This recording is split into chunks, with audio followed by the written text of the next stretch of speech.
여보, 오늘 결과 공고 뜨는 날이라고 하지 않았어? 어떻게 됐어? 결과 나왔어? 응, 아까 결과 나왔어. 이번에는 기회가 없을 것 같네. 떨어졌어. 내년에 또 공고 올라온다고 하니까 그때 다시 지원해볼게. 그럴 줄 알았다, 내가. 누가 됐는데? 당신이 말하던 최 과장이지? 맞아, 최 과장이 됐어. 근데 당신이 어떻게 알았어? 아니, 생각이 있으면 누구나 예상할 수 있지. 회사 입장에서도 해외지사 파견하는데 당신처럼 겨우 대학만 나와서 학사만 있는 사람 보내고 싶겠어? 최 과장처럼 박사까지 딴 사람을 보내고 싶겠어? 그래도 내가 더 연차도 높고 난 카투사 출신이잖아. 영어도 내가 더 잘한다고. 그럼 당신이 이번에 뽑혔어야지. 내가 당신 미국 지사 발령 나는 것만 작년부터 기다리고 있었는데. 그거 하나를 못해? 진짜 해도 너무하는 거 아니야?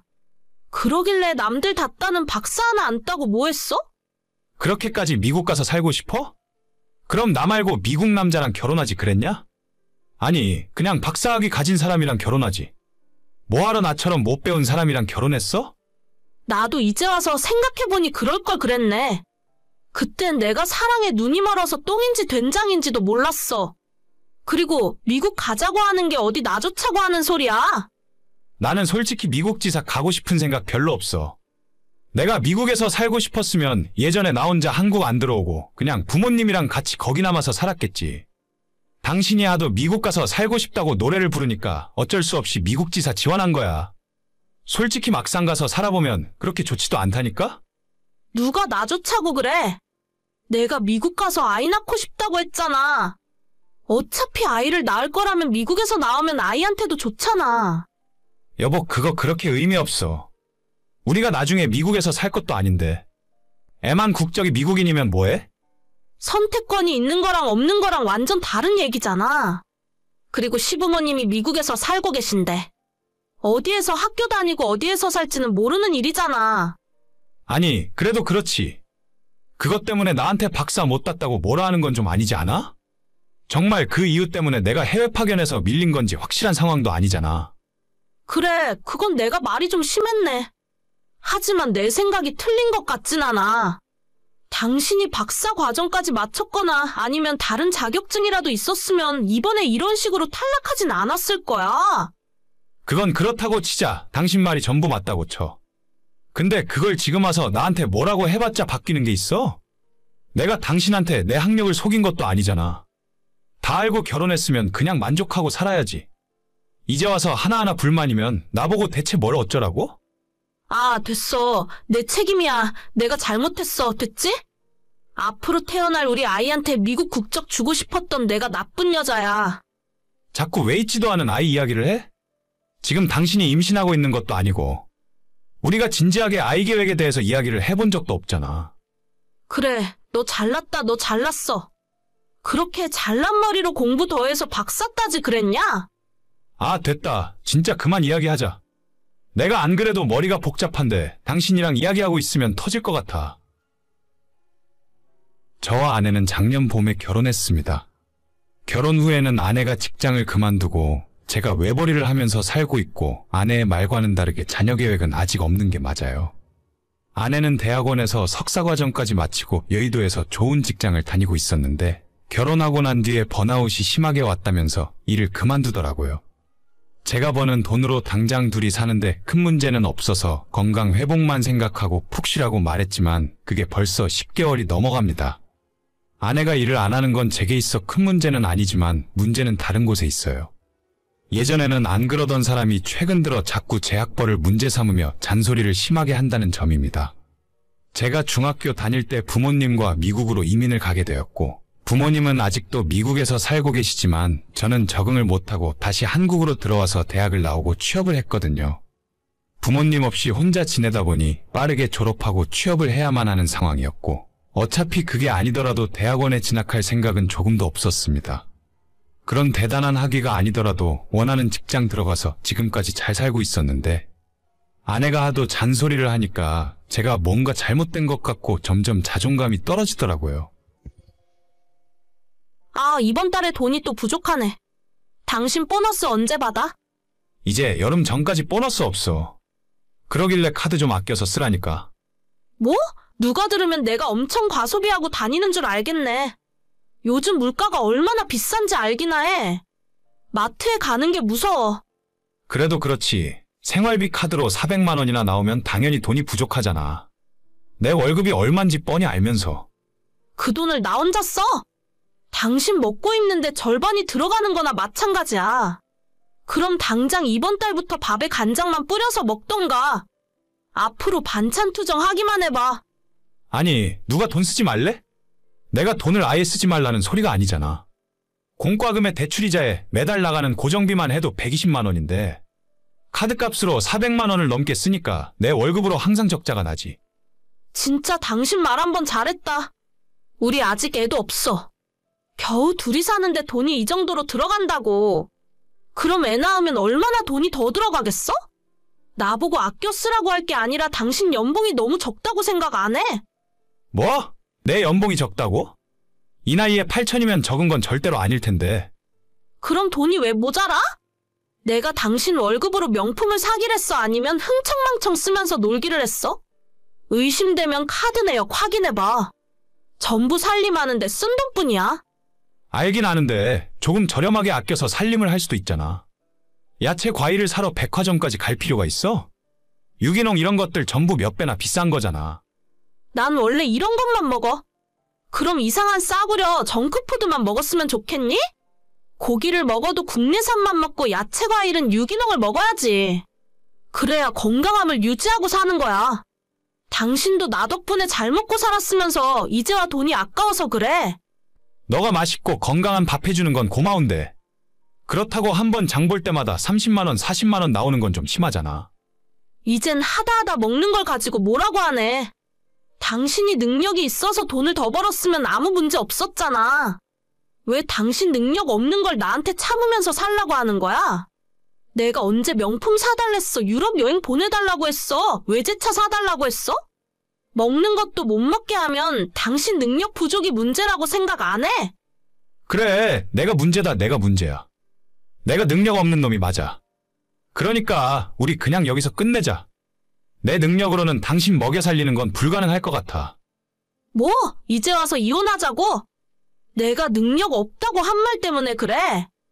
열심히 노력해서 돈을 더 벌 생각을 하지는 못할 망정. 잔소리 좀 들었다고 도망치려고 하는 꼴이 정말 한심하다, 한심해. 한심하건 말건 당신 마음대로 생각해. 내가 혼자 외벌이로 돈 벌어오는 걸로는 지금까지 부당하다는 생각을 해본 적이 없었는데 이런 소리까지 듣고 살 정도로 벨 없는 놈은 아니야. 진짜 이혼하자고? 그냥 화가 나서 하는 소리가 아니라? 아니야.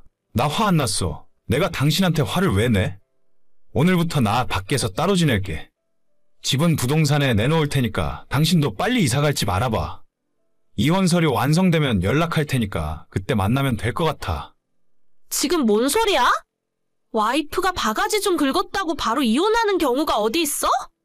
여보, 일단 집에 들어와서 이야기해. 여보, 내 말 듣고 있어?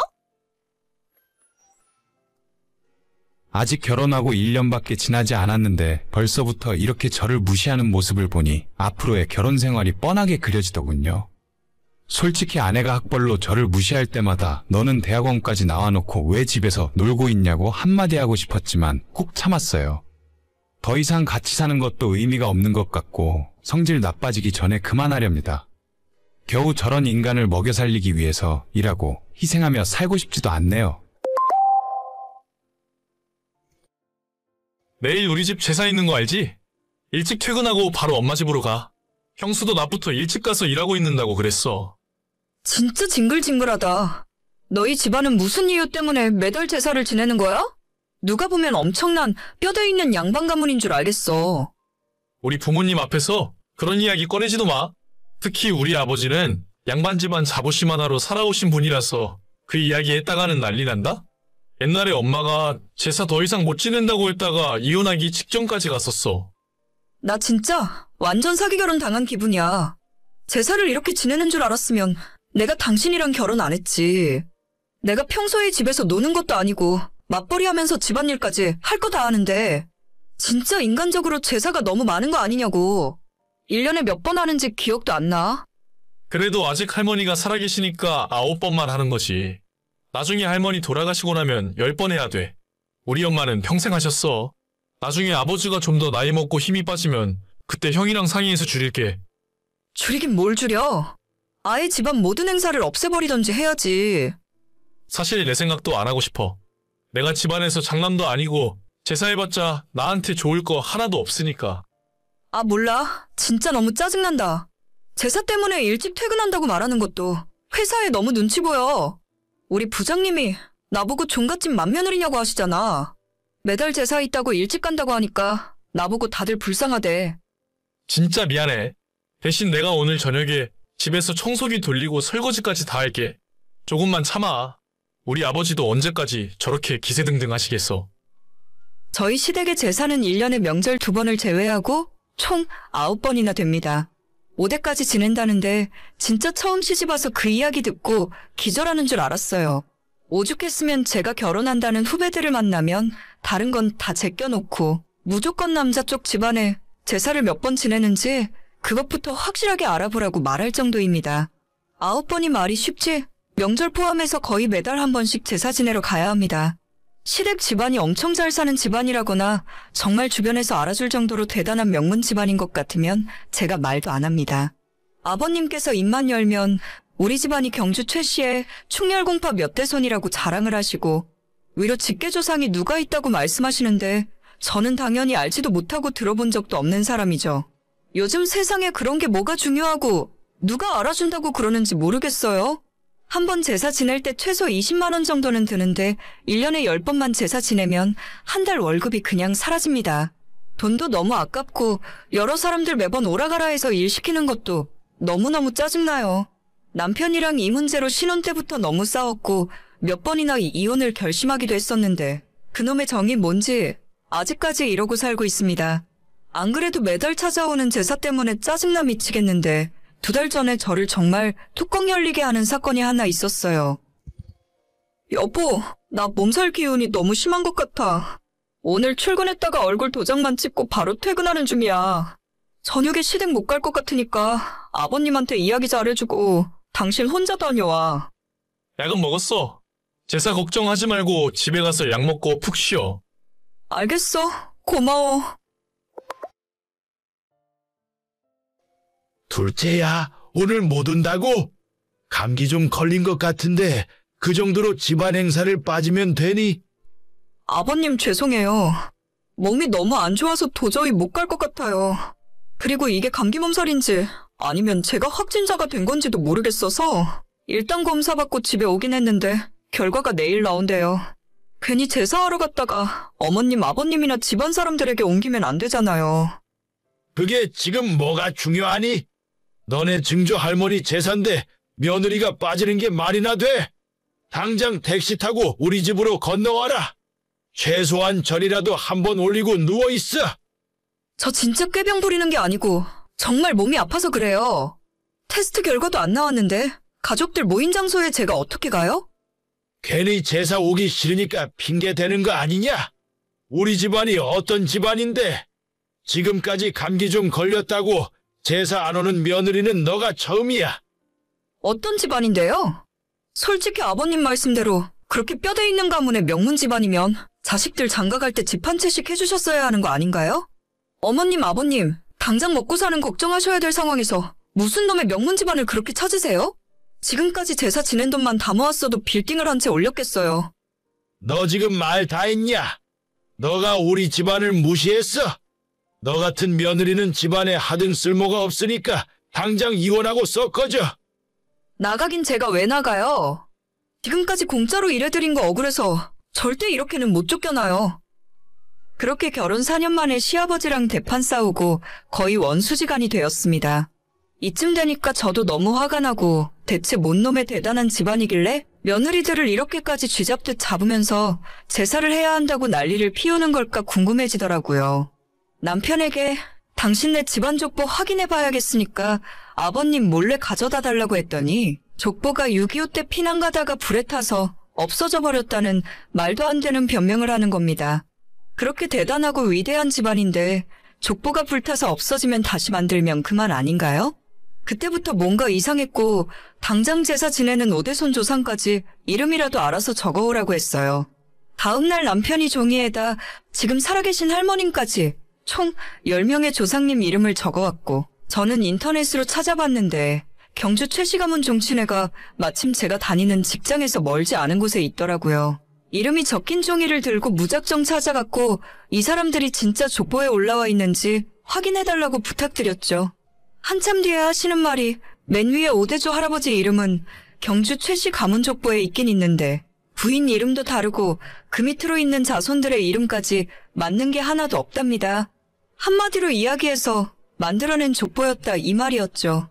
그게 확인되자마자 누구보다도 먼저 아버님에게 이 기쁜 소식을 알려드렸습니다. 아버님, 저희 경주 최씨 가문 맞아요? 왜 또? 너는 뭐가 불만인데?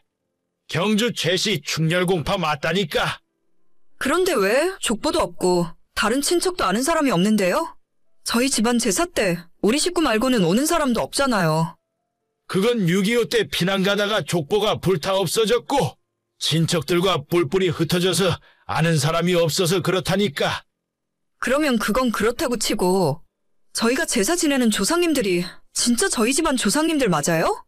혹시 이름이 잘못됐거나 다른 사람일 가능성이 없나요? 너 무슨 말이 하고 싶어서 그러냐? 아무렴 내가 우리 아버지 할아버지 증조 할아버지 이름도 잊었을까 봐. 나 어렸을 때 우리 증조 할아버지까지 다 한 집에서 살았어. 자꾸 그렇게 의심만 할 거라면 우리 집안 며느리 자격도 없는 거야. 그런데 왜 최씨 집안 족보에 조상님들 이름이 하나도 없어요? 그게 무슨 소리냐? 저 방금 종친회 다녀오는 길인데 그런 사람들은 족보에 한 명도 없대요. 진짜 제대로 된 거 맞아요? 아무리 저희 집안 족보가 없어졌다고 해도 최소한 조상님들의 이름은 맞아야죠. 게다가 아버님이 32대 손이라고 하시는데 돌림자도 안 맞잖아요. 경주 최씨 32대 돌림자는 환이라는 글자거든요. 아버님이 안 맞으니까 남편도 당연히 안 맞고 저희 집안이 진짜 양반 가문 맞아요. 족본이 학렬이니 그게 뭐가 그렇게 중요하냐? 조상님들께 감사하는 마음이 중요하지. 그러니까 아버님도 잘 모르시는 거네요? 잘 알지도 못하면서 경주 최씨라고 생각하시고 5대까지 제사상 차리고 계셨던 거예요? 요즘 어떤 집안에서 제사를 이런 식으로 하나요? 저 앞으로 근본도 제대로 모르는 제사는 지내지 않을 거예요. 뭐라고? 근본? 네, 근본이요. 근본을 정확하게 알고 지내면 몸이 힘들어도 납득이라도 할 텐데 아버님조차 누가 우리 집안 조상인지 정확하게 알지도 못하시잖아요? 어머님이나 형님한테 괜히 고생만 시키지 말고 정 제사 지내고 싶으면 아버님이 직접 하세요. 너 말 다 했냐 진짜? 정말로 저는 그 뒤로 지금까지 시댁 제사에 한 번도 참석하지 않고 있습니다. 그뿐 아니라 저희 형님에게까지 이 사실을 그대로 말씀드렸고 형님도 더 이상 제사하기 싫다고 아버님께 말을 했나 봐요. 5대조까지 지내던 제사를 내년부터 3대조까지만 지내겠다고 아버님이 말씀하셨지만 5대건 3대건 그게 뭐가 중요합니까? 이 집안 며느리들은 더 이상 바보처럼 제사 지내러 다니지 않을 거예요. 물려받을 재산이 있다거나 저희 결혼할 때 시댁에서 뭔가 해주신 것도 하나 없는데 그런 쓸데없는 제사 따라다니면서 돈 낭비 시간 낭비할 이유 하나도 없습니다. 잘난 최씨 가문들끼리 알아서 하시겠죠. 오늘의 사연은 여기까지입니다. 구독과 좋아요, 알림 설정은 많은 힘이 됩니다. 다들 행복하시고 좋은 하루 되세요.